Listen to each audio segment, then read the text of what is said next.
France, on n'a pas le droit de faire de l'argent. C'est interdit. T'as une recruteuse qui a dit 17 ans et déjà sexiste. C'est un cancer. Tu vois, c'est ce qui gangrène en France. Il a bossé à la sueur de son front, il a fait travailler son cerveau. Donc Maxime va peut-être se lancer sur LinkedIn. Il faut pas écouter les conseils d'une personne qui n'irait pas devenir. Si tu veux rouler en Ferrari, n'écoute pas les conseils de ceux qui roulent en Hyundai. Vous avez quoi comme voiture, vous, les gars? Alors, actuellement, moi j'ai une Audi S3 berline de 2017, 310 chevaux. Je suis en train de voir pour mettre une ligne, tu vois, pour faire un peu plus de bruit quand même, passer à des choses sérieuses. 310 chevaux 310 chevaux, la S3. C'est un truc de PD, ça. Tu crois? Ça commence bien. Oui, c'est un peu un truc de PD. C'est pour ça que là, je passe bientôt sur une RS3. RS3 rouge, comme la lampe qui est derrière toi, tu vois, la couleur du démon, avec des détails noirs en carbone. Célian, toi, t'es sur quoi comme voiture actuellement? Moi, je vais passer le permis là. Ah oui, il y a encore le permis. Je vais prendre, je pense pareil. C'est quand que tu le passes? S3? Normalement, le mois prochain. Si tout se passe bien.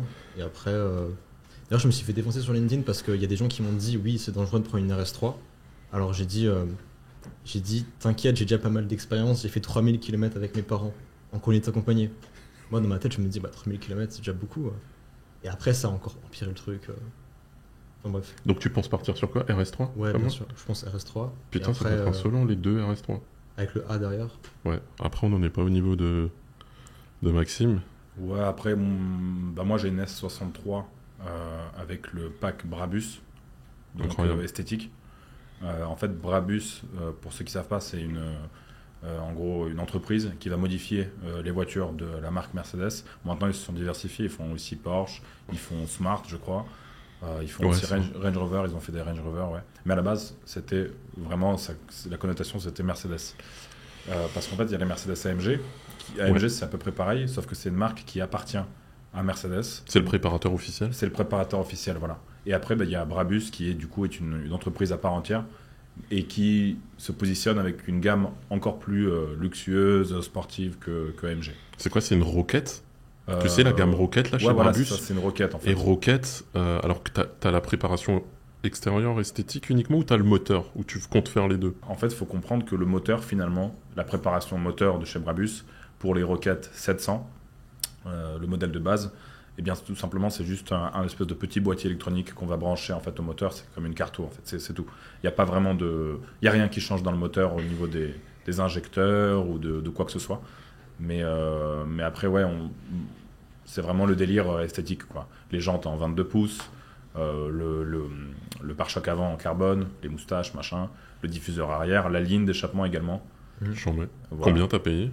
En fait, moi, je l'ai payé, je l'ai acheté comme ça direct, donc j'ai pas payé pour la ligne, j'ai pas payé pour la voiture, à proprement parler, c'est-à-dire qu'elle était vendue comme ça directement par le garage. Voilà. Et du coup, par 280, contre, je crois. Oui, mais je connais. Oui, j'avais le prix, mais c'est pour nos auditeurs. La valeur est de 280 neuve, donc la voiture plus le pack. Voilà. Mais moi, je l'ai pas payé 280. Tu l'as pris d'occasion, bonne occasion, quoi. Voilà, moi j'ai fait une affaire, après c'est pas donné, tu vois. C'est pas non plus une voiture que tu l'as payé à 50, ouais. Voilà. En fait, pourquoi j'ai fait une affaire, c'est parce que vous savez qu'en 2024, les cartes grises, elles vont coûter jusqu'à 60 000. Le SMIC annuel x3, quoi. Donc, putain, c'est monstrueux. C'est ouf. Et donc, ouais, on est sur une voiture qui ne se produira plus, puisque c'est un moteur V8 avec biturbo, voilà, 2 turbos. Donc c'est trop viril, donc maintenant ils vont plus faire ce genre de voiture. Enfin des voitures électriques. Ils préfèrent faire des trucs hybrides. D'ailleurs, je sais pas si vous connaissez dans les gammes justement Mercedes, la C63 Black Series, une voiture culte, c'est un culte. Incroyable. Et 4 cylindres les nouvelles. Non. 4 cylindres, hybride. Ah merde. Donc le bruit, c'est celui d'un aspirateur, quoi. C'est celui de ma S3. Et je confirme, c'est le bruit d'un aspirateur. De salon. Ouais, un Dyson. Ouais, Dyson. Chez moi, la mienne, chez moi, il marche plus très bien. Oui, c'est ce que je veux dire. Ouais. Même la ligne, pour moi, la ligne Brabus, même cette ligne-là, vu que ça doit respecter les normes de sonorité européenne, etc., ça reste un truc de... Ok, ouais, c'est pour ça que toi tu vas changer là. Donc moi là je suis en train de la modifier, mettre une vraie ligne full tube.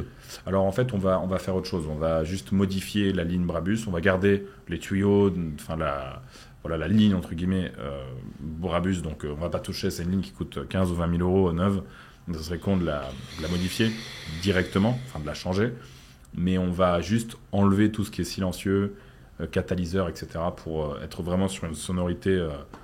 Voilà. Digne de cette gamme de véhicules. Digne de cette gamme de voitures, voilà. S63, c'est la gamme la plus... Enfin, c'est la classe S. On est au-dessus d'une C63. Alors, dans le côté mythique, C63 Black Series, ouais. Là, là, tu cotes à 400 000 presque actuellement. 350 000, non? Avec les C63? Ouais, C63. Bah alors, Black Series, c'est ultra rare, non? Neuve, ouais. Celle de 2012, tout ça. Neuve, vu que c'est des moteurs qui sont atmosphériques, et vu que c'est quand même une voiture qui est mythique au niveau de sa sonorité... Je crois que là, oui, on est aux alentours des 300 000, mais neuve. Voilà. Après, j'en ai vu une seule à Cannes, et c'était pas GMK. Je sais qu'il en a une. GMK avec une couleur un peu... Enfin, psychédélique. Ouais, psychédélique, ouais. C'est assez folle, qui change selon la lumière. Mais ouais, c'est des gamos incroyables, ça. C'est complètement ouf. Mais bon, avec ta classe S, là, tu dois déjà très bien te faire plaisir. C'est quoi la voiture de tes rêves, le truc que tu voudrais absolument acheter? Ben, tu sais que celle-là, la S63, ça faisait partie de mes cars goals, comme on appelle. Même si moi, je privilégie la langue française, machin. Mais c'était ton car goal, oui. Mais c'était mon car goal, ouais. Okay. Dans le sens où une de mes car goals. Ouais. Je me disais que dans mon garage plus tard, je voudrais celle-là et d'autres. Voilà. Et c'est quoi les autres pour l'instant? Bah écoute, j'en ai une, c'est la Lamborghini Huracan.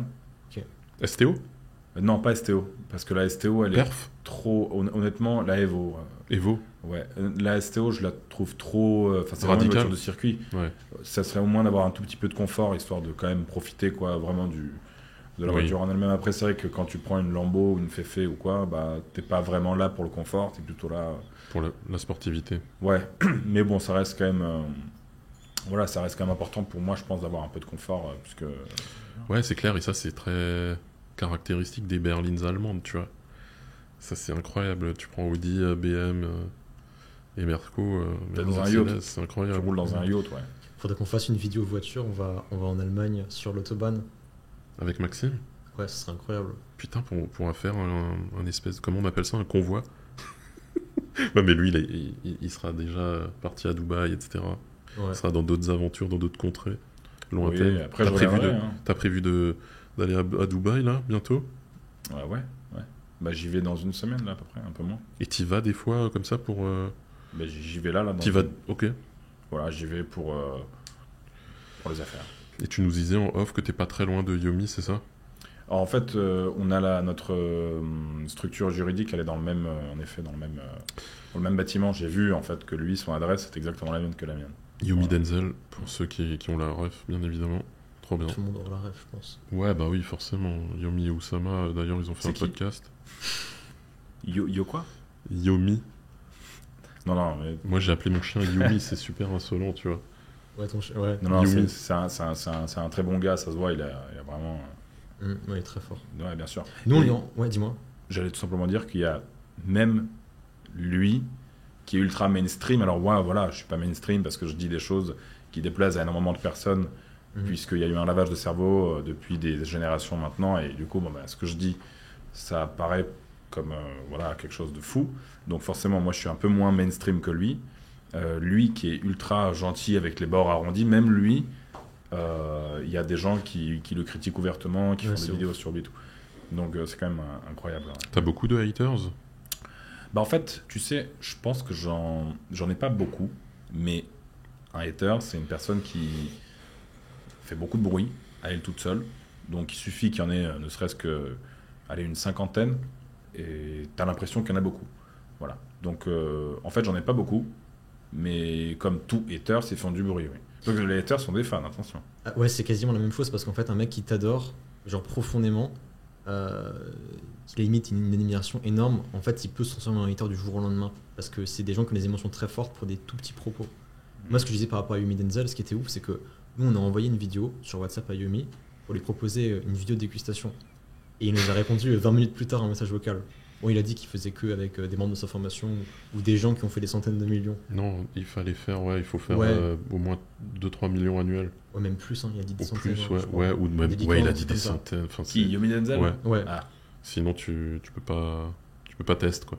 Moi, tu vois, je sais pas sa position qu'il a lui. Moi, je suis quelqu'un de très. Voilà, je reste les pieds sur terre, tu vois. Je me dis que je m'en fous de ton nombre d'abonnés. J'en ai rien à foutre. Moi, j'en ai 33. Ça t'a pas... Sur Instagram, En plus, c'est vrai. ça t'a pas empêché de venir. Ça m'a pas empêché de venir. Regarde, je suis là et on passe un bon 33 moment. abonnés, ouais. On a bien Ouais. mangé. Donc, moi, c'est. Tu sais, là, en grande partie, pourquoi j'ai accepté et pourquoi ça me fait plaisir d'être là aujourd'hui, c'est parce que Célian, on s'était eu au téléphone il y a environ 2 ans. Ouais.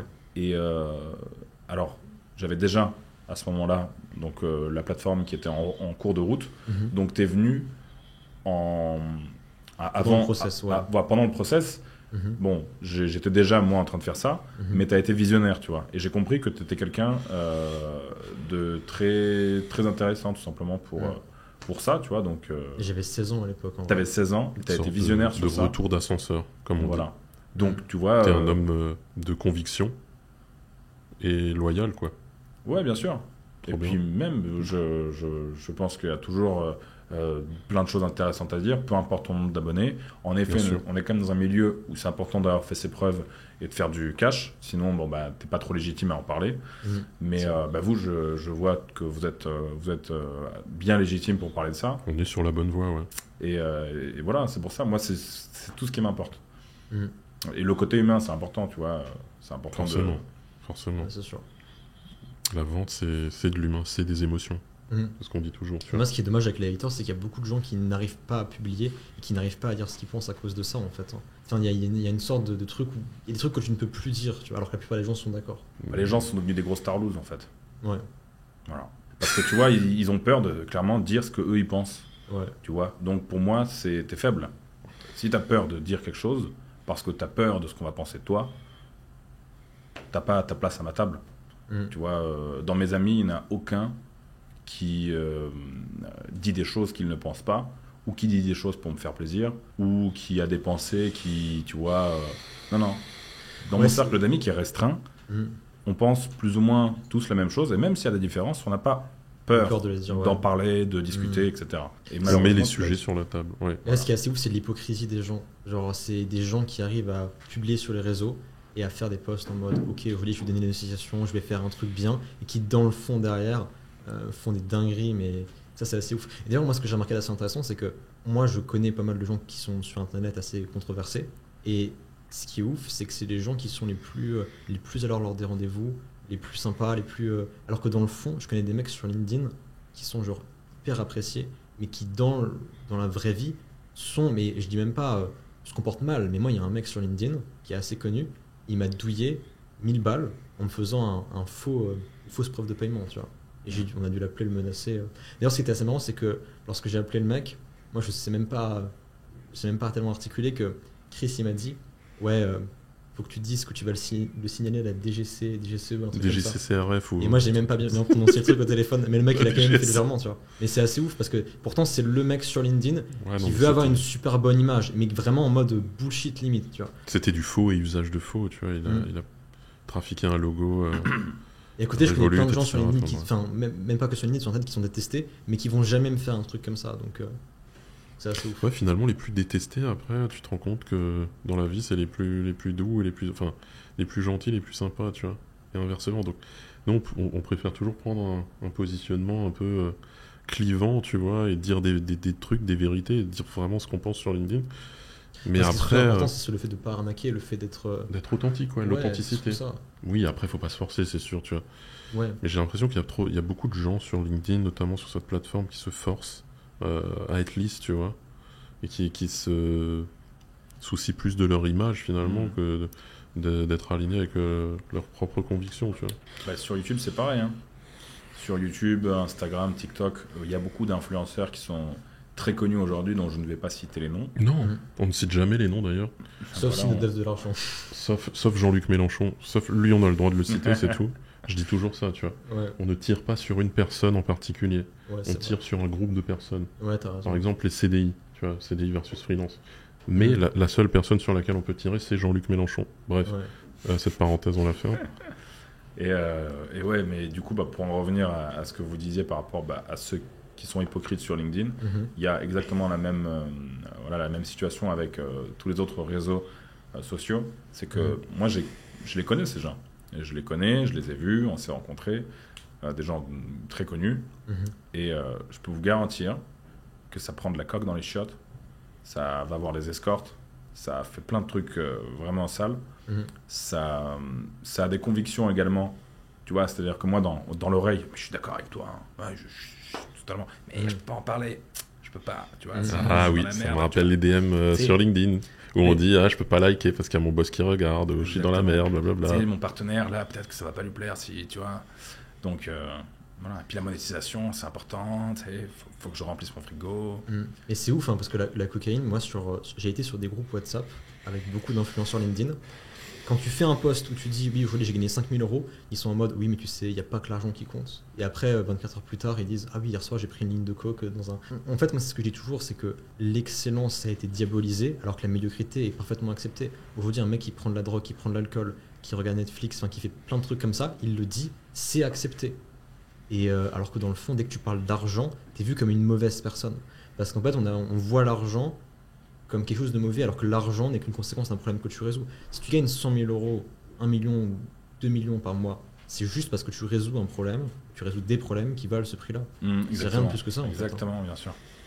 C'est marrant parce que ça a été diabolisé, le fait de faire de l'argent, etc. Mais c'est surtout dans des pays comme la France. Ouais, regardez, c'est vrai. Moi, j'ai vécu 15 ans en Russie. J'ai vécu 15 ans là-bas, donc je connais un peu le rapport qu'il y a à l'argent. Je vois un peu comment ça évolue, comment les gens font du business là-bas, et c'est vraiment très différent de la France.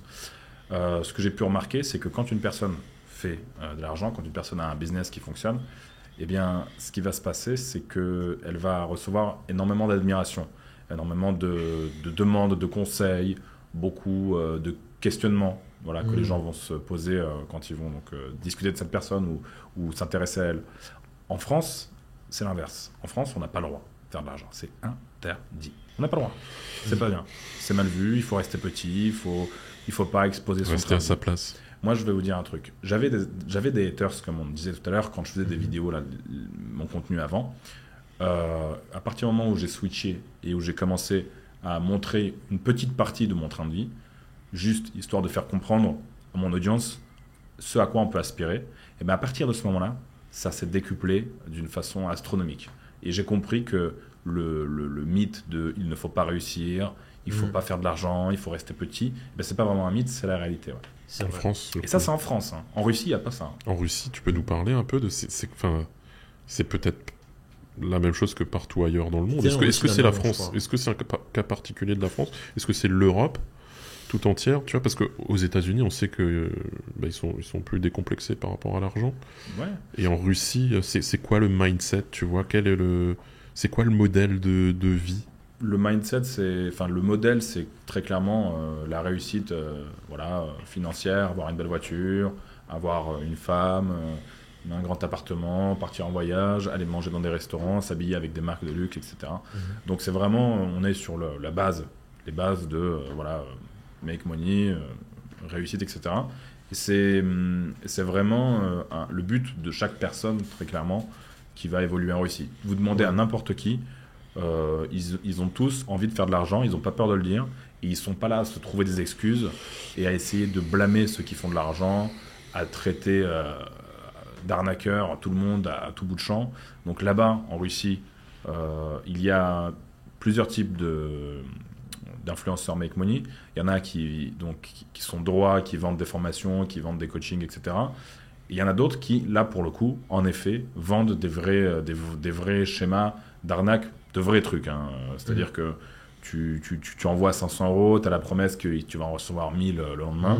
Un truc de ouf. Non, mais l'argent ne se crée pas comme ça, de manière magique. Et, mais eux, pour le coup, ils ont ça. Et même ces gens-là, qui font pour le coup des vraies arnaques, même eux, ils n'ont pas trop de haters. Vite fait, par-ci par-là dans les commentaires, mais ça va. Alors, les mecs qui vendent des formations, alors ils n'ont pas du tout. Eux, au contraire, ils sont vus comme limite des sauveurs, parce que c'est ce qu'ils font. Ils contribuent, ils aident leur audience et c'est hyper respectable en fait. Et la Russie, vu qu'il n'y a pas le tabou de oh, il est riche, et bah du coup ça passe. Il n'y a pas de problème. C'est sûr, moi j'ai jamais eu autant de problèmes dans ma vie juste en disant que j'ai gagné un peu d'argent, tu vois. C'est ouf. Même sur des sommes ridicules, tu vois, genre 4-5 000 euros par mois, juste tu dis que tu fais ça, déjà tu as des problèmes. Infarctus. Mais aujourd'hui, même si tu te dis 50 000, les gens ne te croient même pas. En fait, les gens ne te croient pas parce qu'ils n'ont pas envie d'y croire. Et en fait, j'ai l'impression que l'être humain arrive souvent beaucoup à croire des choses qu'il aimerait bien qu'il se passe et les gens ne veulent pas En fait, les gens veulent que tu réussisses, mais pas plus que toi. Et dès que tu réussis un peu plus, il y a une part de concurrence, tu vois. D'ailleurs, il y a Bernard Arnault, c'est quand il avait publié, enfin, il n'avait pas publié, il avait donné 10 millions. Sur LinkedIn, tu avais des posts qui faisaient, même pas que sur LinkedIn. Ah, il avait donné 10 millions au Resto du Cœur. 10 millions et le mec s'est fait insulter. Ouais, parce qu'il n'a pas donné assez par rapport en termes de pourcentage. Et en fait, on n'en a rien à foutre, c'est la valeur absolue qui compte. Est-ce que vous préférez qu'il donne rien en fait, vous voulez quoi? Qu'il donne que tu vois, c'est chaud en fait, c'est ça la mentalité. J'avais vu un commentaire qui disait vous savez que si on divise, si on prend 99% d'impôts, chaque Français pourrait recevoir tant. Enfin, c'est des gens. Et en plus, ils ont fait des études, donc tu te dis, il n'y a pas besoin non plus d'être très malin pour comprendre que non, tu prends pas 90% d'une boîte, c'est des actions. Enfin, puis même, ça n'a pas de sens. Le mec a charbonné, il est passé par vent et tempête et tout ce que tu veux pour avoir ce qu'il a aujourd'hui. Il a bossé à la sueur de son front, il a fait travailler son cerveau. Et quoi, il a donné 99% parce que toi, Pélo, t'as rien réussi et tu peux pas mettre tes parents à l'abri. C'est pour ça que tu vois, ils ont une logique qui est dépassée aujourd'hui. Hein. Quand on a un peu de bon sens, quand on réfléchit un peu plus loin que son propre ego, ben on comprend tout de suite que voilà, ces gens ils disent n'importe quoi. On est responsable de ce qui nous arrive, tu vois, dans la vie. Il y a trop de personnes qui se reposent sur des institutions, sur le gouvernement, qui attendent des aides, etc. Tu vois, c'est pas le bon mindset. Je pense qu'en France, il y a trop d'assistanat, tu vois, clairement. En Russie, si tu fais pas de cash, tu crèves. Mais tu crèves, t'as rien. Voilà, bon, ça t'oblige, tu te bouges le cul, non? Et les gens sont encore plus humbles par rapport à l'argent, etc. Alors qu'ils ont un niveau de vie qui est en dessous du niveau de vie moyen français. Ils n'ont pas d'aide pour tout et n'importe quoi. T'es au chômage, tu suces des cailloux, quoi. Tu vois. Fume le bambou et vas-y. Hein. Ouais. Va chercher des pigeons dehors, capture des chats, bouffe-les, tu vois, sinon tu crèves. J'ai remarqué que les gens qui font un peu d'argent en France, ils sont toujours responsables, tu vois, de ce qui leur arrive. Ils prennent la responsabilité, tu vois, s'ils font des erreurs. Et ils attendent, ils rejettent pas la faute sur quelqu'un d'autre, tu vois. Ouais. Et je pense que ça c'est du mindset. Beaucoup pensent que le mindset c'est du bullshit, alors que en fait tout se passe dans la tête, tu vois. Enfin, une phrase peut changer beaucoup de choses en fait dans ta vie, tu vois. Prononcée au bon moment, au bon endroit, qui sort de la bouche de la bonne personne et qui fait écho dans ta tête et tout, tu vois. Ça peut changer des vies. Enfin. Ouais, c'est vrai. Et même moi, ce que je dis tout le temps, c'est que notre quotidien, c'est juste la conséquence des choix qu'on a pris hier. Et enfin hier, quand je dis hier, c'est pas vraiment hier, c'est même il y a des années. Moi, exemple tout bête, j'ai eu des problèmes de santé.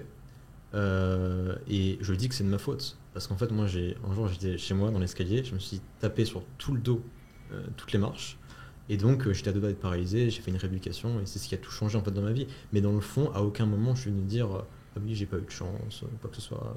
Bah non, c'est alors est-ce que je l'ai pas fait exprès, mais c'est la conséquence des choix que j'ai pris, tu vois. J'ai descendu l'escalier trop vite, tant pis, tu vois. Et le problème c'est que les gens arrivent toujours à te dire non mais c'est la faute de mon patron, c'est de la faute de la génétique, c'est de la faute de ma famille, alors que moi dans le fond je connais des gens qui ont vraiment eu des problèmes très graves. Il y a un mec qui s'appelle Louis de Bouzy, il a une maladie génétique, tu vois, il est en fauteuil, il perd de l'énergie dans ses muscles. Il a monté en full bootstrap sans lever de fonds, rien du tout, une boîte de 0 à 250 salariés, il a revendu 17 millions. Et le mec, j'ai fait des calls, il s'est jamais plaint, il s'est jamais dit oui, tu sais, non. Et voilà. Et les gens les moins à plaindre sont toujours ceux qui se plaignent le plus, tu vois, c'est assez ouf. Et c'est ce que tu disais, il y a beaucoup de gens qui s'inventent des problèmes et qui vont se trouver des convictions pour se dire oui, regardez ça, c'est ils existent. Voilà. Ouais. Et puis surtout, les réseaux leur permettent d'exister. C'est des gens qui, quand ils parlent dans la vraie vie, personne ne les écoute. Mais du coup, maintenant, ils vont mettre des commentaires, ils vont envoyer des messages, ils vont faire des posts sur Twitter. Et là, ils vont avoir le sentiment d'être écoutés. Mais ils vont être écoutés par qui? Par des semblables, par des mecs qui ont perdu dans cette vie. Et il y en a plus qui ont perdu qui gagnent, tu vois. C'est ça. Alors toi t'essayes de faire en sorte aussi à travers ta formation de les élever. Oui, bien sûr. Est-ce que tu peux nous en parler un peu, tu vois, de ce que tu fais? Alors À la base, toi, tu fais des pranks sur YouTube. Tu as une chaîne qui s'appelle La Menace. Ouais. 500 000 abonnés. Et c'est ce qui t'a fait exploser. Et là, récemment, tu as opéré un espèce de pivot sur ton business. Et tu t'es lancé dans le make money. Et notamment à travers la formation. Alors en fait, à l'époque, en effet, j'avais débuté en faisant des pranks qui avaient vraiment une identité. C'était unique. Personne n'était allé aussi loin. Voilà, j'avais fait des choses que les autres n'avaient pas osé faire. C'est ce qui m'a valu du coup cette notoriété, je dirais. Et à un moment donné, forcément, qui dit que ça va loin, dit qu'il y a des problèmes avec la justice. Donc derrière, j'ai commencé à réfléchir, à me dire, premièrement, j'ai fait ça à la base pour faire un truc que j'avais compris qu'il y avait une opportunité, mais derrière, j'ai pas envie de faire des pranks toute ma vie. C'est-à-dire que j'ai fait ça pendant environ 1 an et demi, 2 ans, et il fallait que je trouve une autre forme de contenu pour remplacer les pranks. Ouais. Et j'ai pas eu besoin de le trouver, parce que c'était en moi depuis longtemps déjà. C'est quelque chose qui mûrissait depuis des années du coup. Quand j'étais petit, je dirais pas que je rêvais, mais j'aimais en tout cas, à mon simple niveau, déjà aider les gens autour de moi. Et là, je me suis dit qu'il y a un vrai problème de masculinité dans la société aujourd'hui en France et en Europe occidentale plus globalement. Et donc il y a un vrai problème de masculinité, de manque de confiance chez les jeunes et les hommes de manière générale. Et du coup, je me suis dit que ça pouvait être très intéressant de parler de ça ouvertement du coup à mon audience et de convertir un peu le contenu sur du make money en effet à l'issue, mais de plus globalement parler de masculinité, de toutes ces choses que... T'as essentiellement des hommes dans ta formation ? Oui. Ou t'as des femmes aussi ? J'ai des femmes ça aussi. Arrive. J'ai de tout. J'ai de tout, des femmes, des hommes. Après, pour moi, les hommes doivent faire de l'argent, les femmes doivent s'occuper des hommes, tu vois. C'est un peu les valeurs que je prône. C'est-à-dire que je ne demanderai jamais à une femme de rapporter de l'argent dans mon foyer. Et d'ailleurs, moi, au sein de mon couple, c'est comme ça que ça fonctionne. C'est-à-dire que moi, je rapporte de l'argent. Et puis moi, ma compagne, elle est mon pilier. Voilà, elle fait à manger, elle repasse mes chemises. Elle s'occupe de moi, elle prend soin de moi. Et j'ai pas besoin d'une femme qui fasse de l'argent.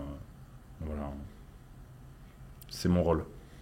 Durant la préhistoire, c'est pas la femme qui ramenait le mammouth dans la grotte. C'est vrai.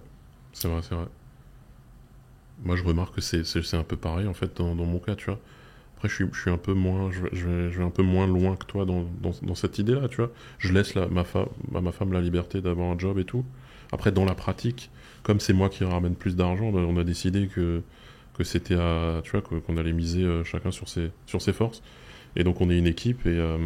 dans les faits, elle bosse une journée, une journée et demie par semaine. Et on a notre équilibre comme ça, tu vois. Et moi, elle me met dans des conditions optimales pour faire le plus de cash possible, quoi, le plus de business. Et ça marche très bien. Et elle élève nos 2 fils, tu vois, de 2 et 10 ans. Et on mène une vie plutôt cool, quoi. Mais tu l'as dit, du coup, elle travaille un jour par semaine. 1 jour et demi, ouais. Voilà, c'est loin de ce que prône aujourd'hui la majorité des femmes. Mais elle l'a choisi, tu vois, libérée. aussi. Ouais, je vois ce que tu veux dire. C'est-à-dire que dans la logique du féminisme et du gauchisme plus globalement, libérer une femme, c'est lui mettre un CDI de 35 heures par semaine. C'est ça, libérer une femme. C'est pour ça que c'est vraiment un truc que moi, je comprendrai jamais. Et si t'aimes pour de vrai la femme qui est avec toi, ça serait immoral de lui dire va travailler. Va travailler là, signe ton CDI, bosse, parce que là, j'ai pas le temps, moi, et il faut que tu m'aides pour payer le loyer. Tu vois. Genre, moi, je me dirais, j'ai pas envie qu'elle travaille. Sachant à quel point le monde du travail est compliqué, à quel point un mec qui est en CDI, c'est un putain d'esclave. Encore plus pour les femmes, le monde du travail est compliqué. Parce que femmes, disons-le, elles sont pas toujours respectées. Comme les hommes peuvent l'être, tu vois, dans le monde du travail, malheureusement. Ouais. Et donc, à un moment donné, ça sert à rien de se battre contre les règles du système, et de vouloir les faire évoluer, tu vois. C'est bon, reste à la maison, je m'occupe de tout. Tu vois, par exemple, moi, ma compagne, elle est très, très heureuse en étant à la maison et en faisant... ça veut pas dire qu'elle sort jamais de la maison, qu'elle a enchaîné. Tu vois, elle sort avec ses copines, non ? Elle fait des trucs aussi alors, pas le soir, parce que je veux dire, elle sort pas dans des boîtes de nuit, dans des trucs comme ça, parce que ça va de soi. C'est-à-dire que c'est même pas moi qui lui dis non, c'est qu'elle elle comprend que, en tous les cas, ça sert à rien de sortir le soir dans des boîtes de nuit, tu vois. On sait très bien pourquoi les boîtes de nuit existent et pourquoi, voilà, toutes ces choses-là sont en place. Donc après, elle sort, je veux dire, elle fait les petits magasins, elle va avec ses copines boire un café, tu vois. Mais c'est pas, comment dire, elle est libre dans ses activités qu'elle a. Juste, moi, la condition, entre guillemets, qui est une condition voilà, que j'ai même pas dû évoquer, c'est-à-dire qu'elle le comprend d'elle-même toute seule, bah, c'est que moi, la maison, il faut qu'elle soit propre, il faut que la nourriture soit sur la table, et il faut que tu sois prête à fonder un foyer et que tu prennes soin de ton homme. Les chemises, si j'ai besoin de repasser une chemise, qu'elle soit repassée, etc., etc. Les enfants. Et derrière... Est-ce que tu veux des enfants? Ah oui, oui, bien sûr. Et derrière, tu auras la meilleure vie possible que peut vouloir une femme. Et c'est le cas. Aujourd'hui, ma compagne est très, très heureuse. Elle sait que, voilà, tu vois, je fais en sorte qu'elle se sente en sécurité. Donc elle se sent en sécurité, elle est dans son élément, et il n'y a pas de féminisme à deux balles. Putain, ouais, écoute, tu fais la vaisselle, c'est parce que hier c'est moi qui l'ai faite. Il n'y a pas de... Moi de mon côté, je vais pas être là, chérie, on peut diviser le resto, hein, parce que voilà, ce mois-ci ça a été un peu compliqué. J'ai pas beaucoup fait d'heures sup. Donc on va diviser le resto. Chacun... Non, mais oui, chacun mise sur ses forces, tu vois. Après, moi, tu vois, je peux concevoir qu'il y a certains hommes qui, du coup, gagnent que dalle. Donc, ils aimeraient, ça leur ferait du bien que leur femme travaille également. Donc, je peux concevoir qu'il y ait des foyers comme ça. Mais du coup, à ces hommes, ce que je leur dis, c'est, les gars, faites du cash. Et d'où, du coup, la transition avec... voilà. Être un homme de valeur, c'est savoir prendre soin des siens, mettre sa mère à l'abri, assurer la sécurité financière et physique également à sa femme. Il faut faire du cash alors. L'argent est un levier dans le monde moderne. Voilà, on en revient à l'époque de la préhistoire, c'était le mammouth. La valeur d'un homme se mesurait au nombre de kilos de mammouth qu'il pouvait ramener à la grotte. C'est d'ailleurs les hommes les plus respectés, c'était ceux qui ramenaient le plus de viande. Aujourd'hui, c'est à peu près pareil, mais on parle de cash. Le mammouth a été remplacé par le fric. Ouais, c'est une bonne punchline, ça. Putain, il est fort, hein. Il est fort en podcast. T'as ça sur LinkedIn, mais t'imagines, on va tout plier. Oui, non. Je pense que... Non, attends. Vous en voulez encore? Oh putain, oh non. C'est trop... Non, mais sur LinkedIn, c'est un autre level. Hein. Genre, moi, il y a une meuf, tu sais, qui fait des formations, qui a montré son Stripe. Oh non. Et j'ai mis en commentaire, magnifique, bravo. Et par rapport au Stripe, tu vois, la courbe, tu vois, qui monte. T'as une recruteuse qui a dit 17 ans et déjà sexiste. Bravo. Voilà. Et le pire, non mais c'est pas ça le pire, c'est que je me suis dit bon c'est un peu une débile, tu vois, genre bon ok. Mais non, t'as quand même, et t'as plein de gens qui ont liké le commentaire, tu vois. Et j'ai dû le supprimer. Et après elle m'a envoyé un MP aussi long comme ça. Ouais, non, c'est chaud, c'est chaud. Tu l'as bloqué? Ouais. T'as combien de personnes bloquées toi sur LinkedIn? 260 je crois. 260. Bon, si tu te lances sur LinkedIn, prépare-toi à... Bon, mais t'es Non, faut habitué. pas que tu bloques. Je suis habitué à ça. Non, mais en fait, sur LinkedIn, les gens sont... Il y a des haters, mais ils restent Les gens super sont très sensibles, gentils, tu vois. C'est pas du niveau de TikTok, Instagram, pas du tout. Donc, je me Ils sais sont pas quand même très cons. Hein. Ouais, très con. Oui, on va mais ils dire, restent après, très gentils. ça dépend ce qu'on va dire la connerie. Parce que moi, ce qui me fait beaucoup rire, c'est les gens qui débattent ou les gens qui. Ouais, putain, ils perdent du temps dans les commentaires, tu vois. Ceux qui font du cash, ils ont pas le temps d'écrire des commentaires. Et Arrêtez, souvent, ils les sont gars. open to work. Donc, tu te dis, ok, bah si t'es au chômage, bah, va chercher un job, va pas commenter, tu vois, ça va pas faire partie du travail, tu vois. Oh putain. Oui, je suis d'accord, ouais. Donc, Maxime va peut-être se lancer sur LinkedIn. Est-ce que tu y penses? Bah, je l'ai téléchargé tout à l'heure, LinkedIn. Est-ce que c'est une éventualité pour toi, là? Une considération. Une considération, oui, je pense qu'on va se lancer, oui. Après, moi, honnêtement, je gère pas forcément moi-même tout ce qui est... Bien sûr. Voilà, les publications, alors tout ce qui est story, etc., j'aime bien le faire, parce que de toute façon, c'est mon lifestyle que je partage. Ouais. Mais après, derrière, ouais, je pense que tout ça, ouais, vous le savez, il y a une équipe qui s'occupe de tout ça, les community managers, les gens qui bossent avec vous, tout. Les vidéos, par exemple, moi, je les ai montées quand je faisais à l'époque mon contenu sur YouTube. C'est moi qui les montais, je faisais tout de A à Z. Sur Final Cut? Ouais, Final Cut, ouais. Avec une cadence très, très serré. Hein. J'avais vraiment pas de temps pour moi.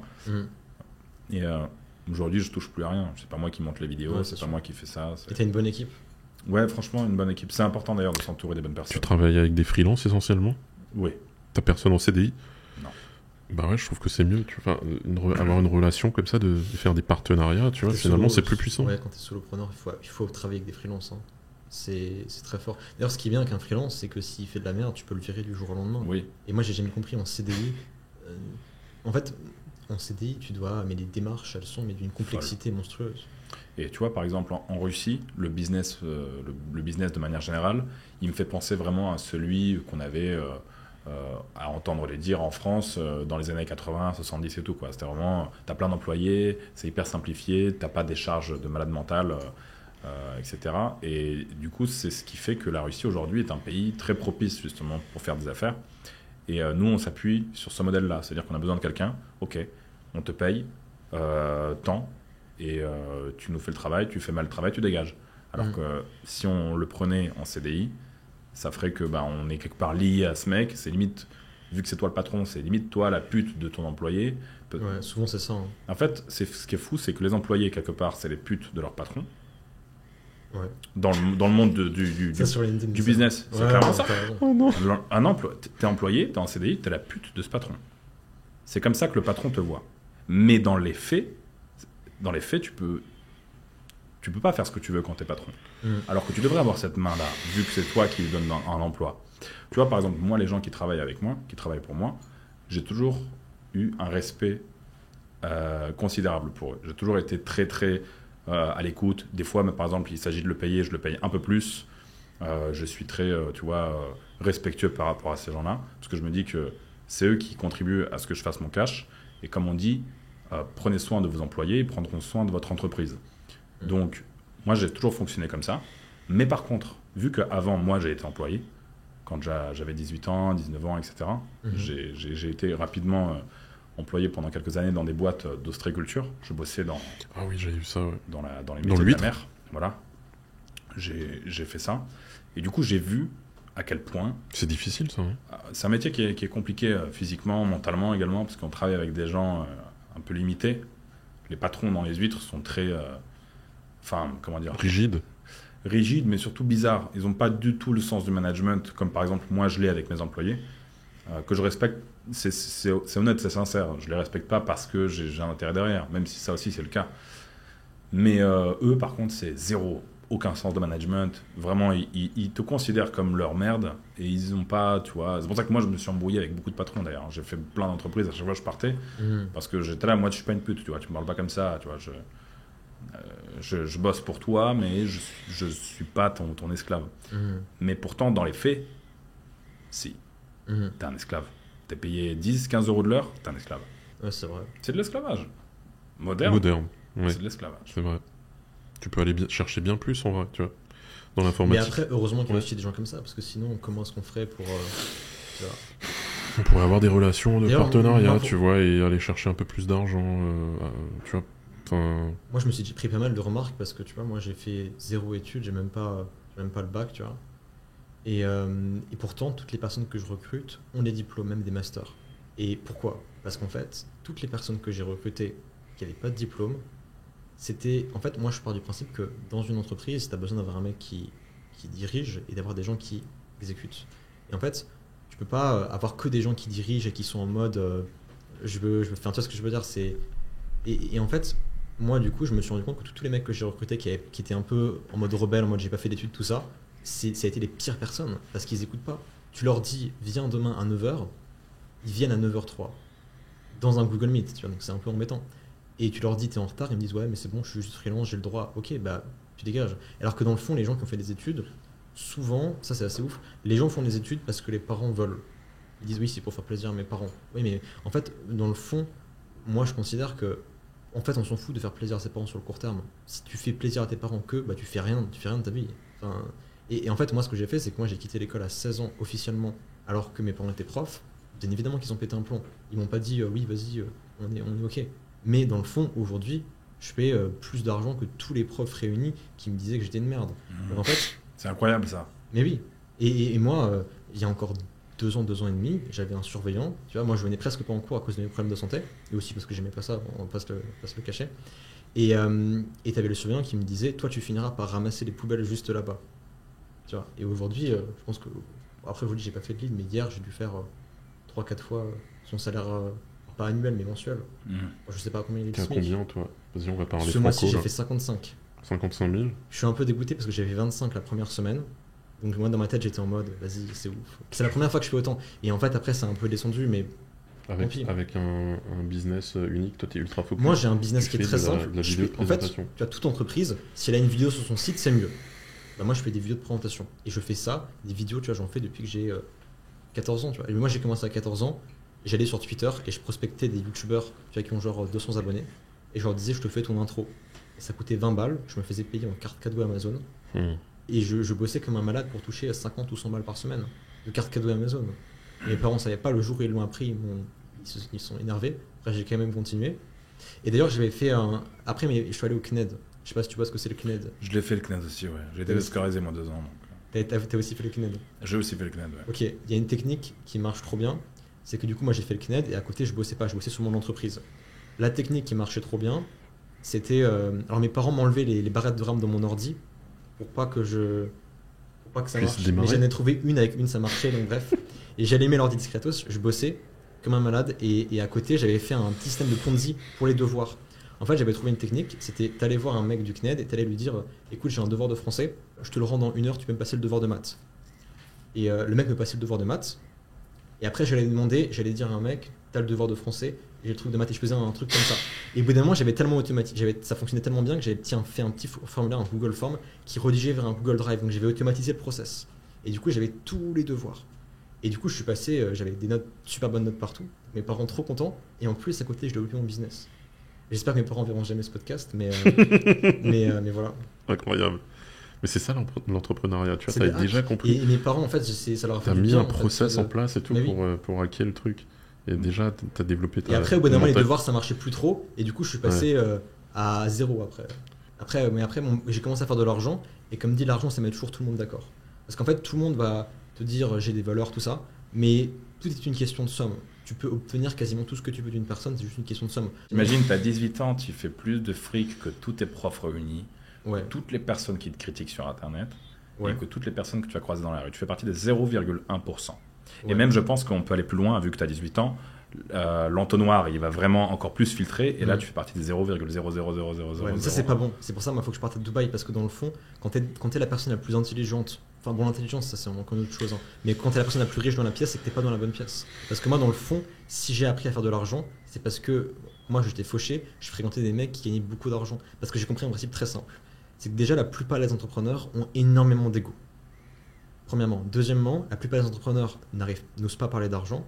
Et dans le fond, juste tu fais un call avec un mec. Même si t'es fauché, tu fais un call avec un multimillionnaire, tu lui demandes de raconter son parcours. Mais tu peux même pas imaginer le nombre de personnes qui acceptent. Parce qu'il y a beaucoup de gens, ils ont fait des exits de boîtes, ils sont multimillionnaires, mais dans le fond, ils ont pas de famille, ils ont pas beaucoup de vie. Et dans le fond, juste le fait d'avoir un mec au téléphone, ils sont contents, tu vois. Ouais, de lui raconter son histoire. Mais oui, et du coup, moi j'ai beaucoup fait ça. Alors après, attention, hein, tous les mecs que je fréquente aujourd'hui, sont pas comme ça, mais en fait, j'ai compris que c'est super simple de fréquenter des personnes qui ont beaucoup d'argent. C'est compliqué de fréquenter des gens qui sont très connus, et beaucoup d'argent, c'est super simple. Moi, il y a des mecs que je connais sur LinkedIn, ils ont vendu des boîtes de dizaines de millions, ils ont 1000 abonnés sur LinkedIn. Tu leur envoies un message, tu peux être fauché ou pas du tout, ou être ultra riche, ils vont quand même te répondre, ils vont accepter de discuter. Et limite, ils vont accepter de finir par boire un café avec toi. Mais bien sûr. Puis là, tu auras un truc à lui proposer. Écoute, voilà, j'ai besoin de temps, tu vas voir, c'est incroyable. Et puis, il y en a plein qui peuvent accepter. Mais moi, à cause de ça, j'en ai Être riche aujourd'hui, faire du cash, faire du fric, c'est putain de merde hyper simple. Et quand les gens de la plèbe vont le comprendre, bah... le monde se portera un peu mieux. Après, nous, on n'a pas besoin qu'ils le comprennent, ça, techniquement. Après, le gros problème, c'est que les gens sont persuadés que tu fais de l'argent parce que tu as une idée. Mais dans le fond, tu fais de l'argent parce que tu résous un putain de problème sur un marché. Genre, en fait, si demain, un mec fauché, il dit « Ok, maintenant, je vais gagner 10 000 euros par mois », il va voir toute sa famille, tout le monde va dire... Déjà, ça, c'est assez ouf. Hein.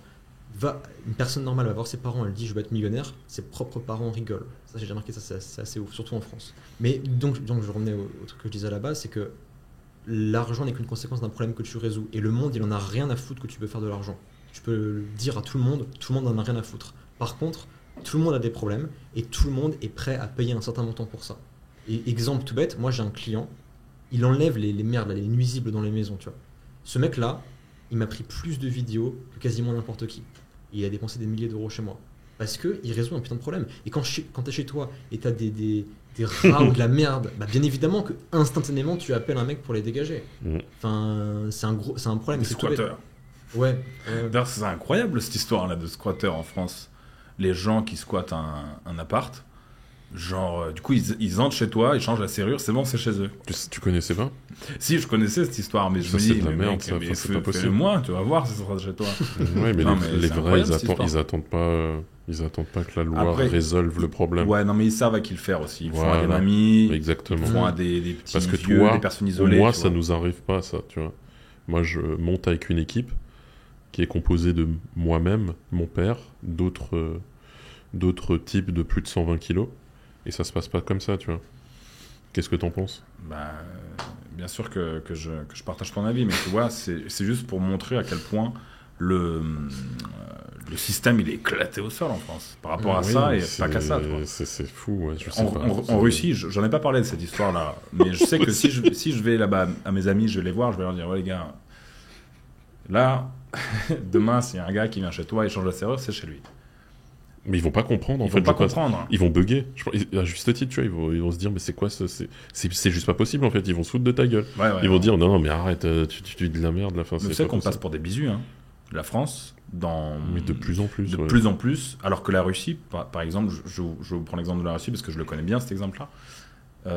Les Russes ont énormément de respect pour la France, ont énormément de sympathie pour la France et les Français. C'est parce que ça représente de par le passé l'histoire de France, qui est une histoire incroyable. Ouais, alors que l'histoire de la France et de la Russie, si on regarde, ça n'a pas toujours été une histoire d'amitié finalement. Napoléon a essayé d'envahir la Russie, mais du coup, il a perdu contre le général Kutuzov.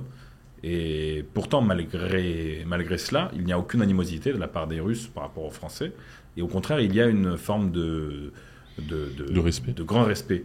Mais depuis des années, plus ça va et plus les Russes me disent « Vous êtes complètement baisés en France. » C'est normal. On voit tout ce qui se passe à la télé, ou bien ne serait-ce qu'on vient à Paris et on bug, quoi. Tu vois. Mais c'est vrai, moi, quand vous êtes fait, les Français, vous vous êtes fait niquer, quoi, en fait, par ce système depuis des décennies.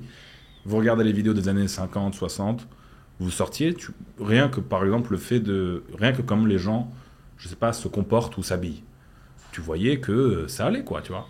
Ouais, c'est ouf, moi j'ai vu des reportages. Vrai. Et en vrai, aujourd'hui en France, exemple tout bête, moi j'ai mon oncle qui m'a dit que à Toulouse, il y a genre des gamins qui ont détruit des pierres tombales, même pas volé, détruit juste. Il y a des policiers qui sont venus. Qu'est-ce qui s'est passé? Il y a le policier qui a du coup maîtrisé un gamin. Et qu'est-ce qui s'est passé? Le gamin a porté plainte contre le policier pour agression. Ouais. Voilà. Il n'y a que des histoires comme ça maintenant. C'est des histoires comme ça, il y en a des centaines, des milliers. Ouais, des centaines. Avant c'était des cas isolés, maintenant ça devient légion, tu vois. Enfin, c'est triste, on appelle ça la décadence de la France. Tu vois, la France, je pense que c'est un des seuls pays où il y a une haine anti-flic qui a cette envergure-là. Mais ça vient d'où ça? Encore une fois, avant j'ai parlé de Jean-Luc Mélenchon. C'est un cancer, tu vois, c'est ce qui gangrène en France, tout ce mouvement d'ultra-socialisme et tout, tu vois, ultra-gauche et compagnie, former des black blocs et compagnie, enfin, c'est juste pas possible, tu vois, à un moment donné, ça peut que mal se finir. Ouais, c'est déjà en train de mal se finir, en fait, quand tu regardes la situation aujourd'hui. C'est très tendu. Le pire, c'est que les personnes qui critiquent la police, les personnes qui ne font que baver sur les flics en mode violence policière, etc., machin, c'est les personnes qui appellent le plus la police. Tu vois, moi, par exemple, j'ai jamais critiqué la police de ma vie par rapport à ces choses-là. Alors oui, il peut y avoir des soucis dans les flics dans les bureaux qui peuvent être un peu... J'ai été confronté à ces gens-là et je peux vous dire que oui, beaucoup utilisent des méthodes non conventionnelles, ils mentent, etc. Après, ils ont le droit de mentir, tu vois. Ils ont des méthodes de faire un peu, voilà. Mais ça, on parle pas du flic de terrain. Là, je parle du flic qui est dans les bureaux, etc. Le système juridique en France a des choses qui ne vont vraiment pas. Mais le flic de terrain, j'ai jamais critiqué. Et pour autant, je n'ai jamais appelé également. C'est-à-dire que tous les problèmes que j'ai pu avoir dans ma vie, je les ai toujours réglés moi-même. J'ai un problème avec quelqu'un, je le règle d'homme à homme. Je vais le voir et on règle le problème. Tu me verras jamais appeler « Allô, le 17 oui, il y a eu ça, il y a eu ça. » Alors que ceux qui critiquent les flics, c'est les au premiers. Moindre problème... Les premiers. Les premiers, ils appellent. Ils portent plainte, ils appellent, ils font des procédures, mais derrière, ça bave. Tu vois. Derrière, c'est faut... mort aux flics, mort aux violences, ni flics, ni machin. Ça, tu vois, il y a un mouvement qui s'appelle la France Insoumise en France. Mais, encore une fois, on y vient, mais c'est très compliqué, tu vois. Et ils poussent, ils sont à l'origine de plein de problèmes, tu vois. Pour moi, ces gens-là... Je suis désolé, je t'ai coupé. Non, vas-y. Pour moi, ces gens-là qui te disent les flics collabos, nanana.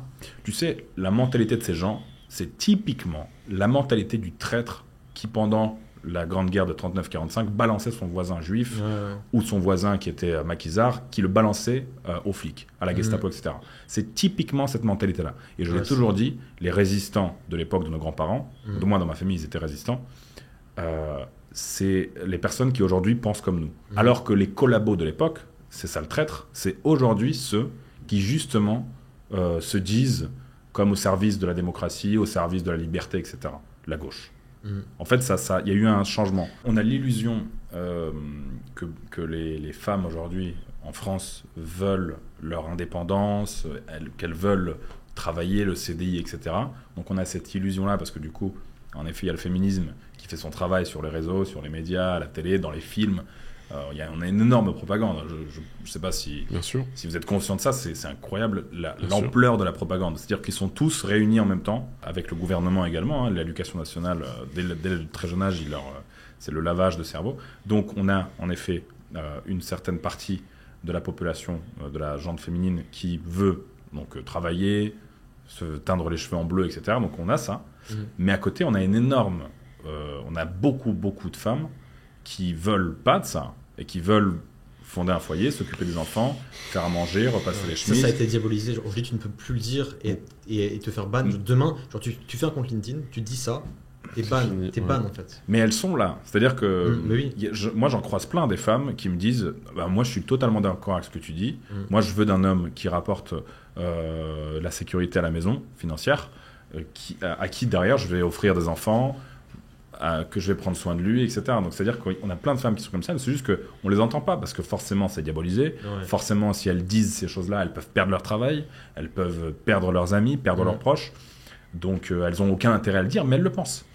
J'ai vu il n'y a pas longtemps une fille qui m'avait dit, donc, elle avait vraiment la coupe et tous les attributs de la féministe. Tu vois. Écarteur, la coupe au carré, un piercing au nez, etc. Donc vraiment, elle avait tout l'attirail. Et elle m'a dit, écoute, tu sais, moi je me revendique féministe, enfin je me revendiquais tout le temps féministe, etc. Mais j'ai écouté un peu de ce que tu disais, j'ai réfléchi sur ce que tu disais, et je vais honnêtement te dire qu'au fond, quand je réfléchis, c'est ça, le genre d'homme que je veux. Au fond, mon instinct me dit, ce mec-là, ce style de mec-là, il faut que je fasse une famille avec lui, parce que c'est ça la vraie sécurité. Et ça, c'est ça le but. C'est pas le CDI. C'est pas le CDI. Le but de la vie, c'est pas le CDI, c'est pas la putain de carrière. Le but, dans la vie d'une femme, et d'un homme également, c'est de fonder une famille, un foyer. Voilà. Mais, forcément, comme ça a été diabolisé, encore une fois, elles hésitent, elles veulent pas le dire, elles sont pas trop honnêtes. Mais, là, pour le coup, j'ai été surpris. Quand elle m'a dit ça, j'étais là, d'accord, incroyable. Quand elle a commencé à me dire, oui, tu sais, moi, je suis féministe et tout, je me suis dit, allez, encore une, ça va. Et en fait, non. Elle a été honnête, elle a dit, en vrai, c'est vrai que c'est bullshit complètement. Le féminisme et toutes ces idées-là qu'on nous donne depuis des décennies maintenant, et surtout les dernières années, hein, ça a pris une vitesse incroyable. Ouais, c'est ouf. Hein. C'est bullshit, tu vois. Et elle commence à l'admettre. Et ça, c'est cool. C'est un bon pas qu'on a fait par rapport à ces idées-là, quoi. Voilà. Il y a de plus en plus d'ailleurs de personnes qui sont conscientes de ces choses-là. Il y a de plus en plus de personnes qui disent... et qui n'osent pas le dire. Ça, c'est assez ouf. J'ai remarqué, il y a un petit truc, quand tu discutes de ça avec quelqu'un, la personne souvent, je sais pas si tu as déjà remarqué, mais elle teste. Elle te dit, et toi du coup, tu es plutôt pour ou contre? Et quand tu dis, bah non, moi je considère que c'est du bullshit ça. Là, la personne, elle se lâche à mort. C'est ouf. Hein. Ouais, c'est ouf. Moi, j'essaie de même pas parler de ces trucs-là, tu vois, dans le business et tout, parce que ça, tu peux plus y perdre qu'autre chose. Mais bon, après, j'admire, tu vois, ceux qui, comme toi, vraiment mais après, moi, assument. Je pense que rien ne Moi, t'empêche. j'assume. C'est génial. Moi, je pense que rien ne t'empêche de faire du business avec quelqu'un qui n'est pas d'accord avec toi. Moi, j'ai signé des boîtes dans l'environnement. C'est très respectable. Et alors que j'ai parlé de voiture, j'ai dit que. Enfin, quand j'arrive à la RS3, j'enlèverais le filtre anti-pollution pour faire beaucoup plus de bruit. Et je l'avais dit ça dans un call pour une boîte de l'environnement. Et ils ont dit, bon, bah. Et après, ils m'ont pris mon truc. Parce que t'as un bon produit. Si t'es vraiment bon, tu finis par acheter. Je regarde, c'est comme Apple, par exemple. Alors tout le monde va te dire, oui, regardez, ils font travailler des gens en Chine. Mais tout le monde va acheter un iPhone. Il n'y a personne qui va te dire, j'ai pas acheté de téléphone parce que non. De toute façon, il y a une grosse mode à avoir des valeurs en mode, oui, il faut protéger ci, il faut protéger ça. Mais dans le fond, c'est comme la vidéo de McFly et Carlito, tu sais, où ils vont voir est-ce que vous pensez que c'est bien d'accueillir des migrants? Et après, il dit, vous serez prêt à en accueillir un chez vous? Et après, ils disent oui. Et après, à la fin, ça, elle est incroyable, cette vidéo. Ça montre toute l'hypocrisie. Hein. En vrai, c'est drôle, mais ça montre toute l'hypocrisie.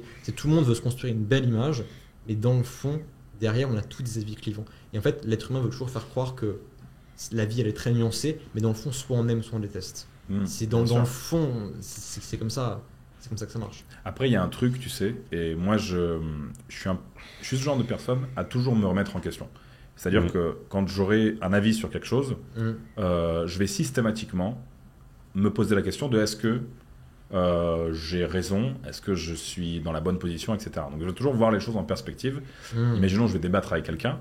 Quand il va me dire des choses, je vais toujours les prendre en considération. Je vais toujours essayer de les retravailler, moi, de mon côté, après la discussion. Alors après, bien évidemment, plus le temps avance et plus je comprends quelle est ma position dans cette vie, quelle valeur je défends, de quelle valeur moi je m'inspire et tout ça. Donc, moi je sais qui je suis, je sais ce que je pense et je pense ces choses depuis bien longtemps déjà, mais je me remets toujours en question par rapport à des petits détails et j'essaie toujours de me mettre à la place de l'autre, d'essayer de comprendre qu'est-ce qui l'a amené à penser comme ça. Voilà. C'est d'ailleurs, je crois que c'est une des techniques de la CIA ou du FBI de toujours voir les choses en perspective et essayer de comprendre alors pourquoi lui dit ça, etc. Moi, j'avais vu un truc similaire, mais après moi, il y a deux trucs que je voulais dire par rapport à ça, c'est que moi, j'ai arrêté de débattre. Parce qu'en fait, j'ai compris que globalement, débattre avec un mec qui te dit « Oui, alors moi je pense qu'il faudrait avoir des salaires universels ». En fait, j'ai envie de te dire « Mais en fait, je considère que mon temps est plus important que mon argent. Et je considère parce que le temps, ce sera toujours un stock, alors que l'argent n'est qu'un flux. Donc je préfère me dire, vas-y, c'est bon, reste dans ton truc, j'ai pas à te convertir. Ouais, moi pareil, je ne débat plus. Ouais, ça sert plus à rien. Mais par contre, j'ai remarqué une technique qui marche extrêmement bien pour convaincre quelqu'un. C'est quand c'est quelqu'un de ta famille, là c'est un peu plus embêtant. Il y a une technique qui marche très très bien. C'est. Alors moi j'avais vu un article qui expliquait comment quelqu'un qui est complotiste, qui croit que la Terre est plate. La meilleure solution. Mais la Terre est plate, hein. Attention. Elle est plate. Elle est plate, hein. Ouais, c'est sûr. Mais du coup, le meilleur moyen de convaincre quelqu'un que le meilleur moyen de convaincre quelqu'un que la Terre n'est pas plate, c'est qu'en fait, lui dire à la base j'étais comme toi et de raconter tout un storytelling avec des émotions et raconter ce que vit la personne actuellement et dire oui mais tout doucement j'ai été amené à changer. Et on raconte. Si tu as un minimum d'influence sur la personne, si elle t'admire, tu peux la convaincre de quasiment tout et n'importe quoi. Et ça marche trop bien pour closer, pour faire plein de choses dans la vie, tu vois. De storytelling, tout ça. Et c'est assez puissant. Tu crées un lien de proximité en lui disant que ouais, en fait, la personne va s'identifier à toi et dire j'étais comme toi à la base. Et une personne qui est complotiste va être en mode ok, il me comprend. Et il faut après rentrer dans les émotions. Et là, bam, ça marche tout de suite. Vaut mieux, en fait, moi je cherche plus à avoir raison, je ne cherche plus à débattre, tu vois. Je cherche à gagner.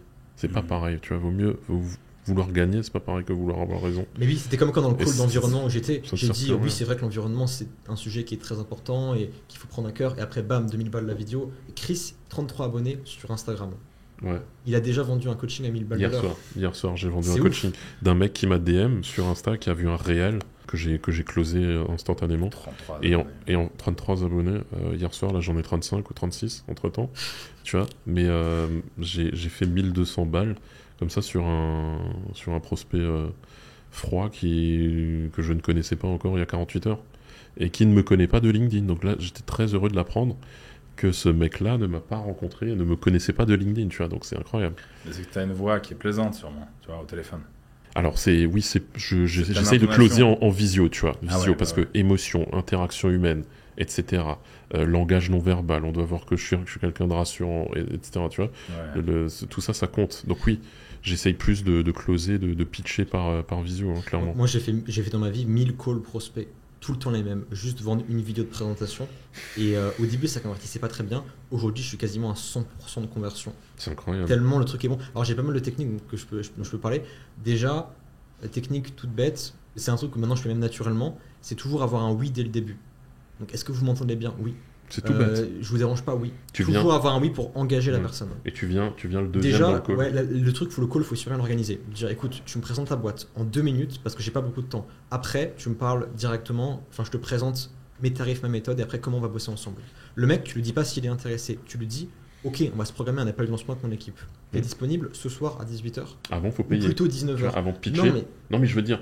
Toi, parce que t'as des mecs qui t'appellent, qui commencent à pitcher, à dire ouais, j'aimerais une vidéo qui soit comme ça, etc. Ouais, moi je dis non, ça c'est pour mon équipe. Ça c'est pour mon équipe. Mais d'abord, il faut signer le devis. Ouais, j'explique ça. Et donc je lui dis, là c'est pas encore signé à ce moment-là. Je lui dis, écoute, t'es disponible ce soir à 18h ou 19h? Et là le mec va te dire, ok, je suis disponible à 18h. Toujours 2 choix. L'illusion du choix. Au restaurant, les gens, alors pas dans le restaurant où on était aujourd'hui, mais ils vont souvent te dire, ok, vous voulez de l'eau plate ou de l'eau pétillante? Toi tu veux dire je veux de l'eau plate, mais tu vas même pas réfléchir.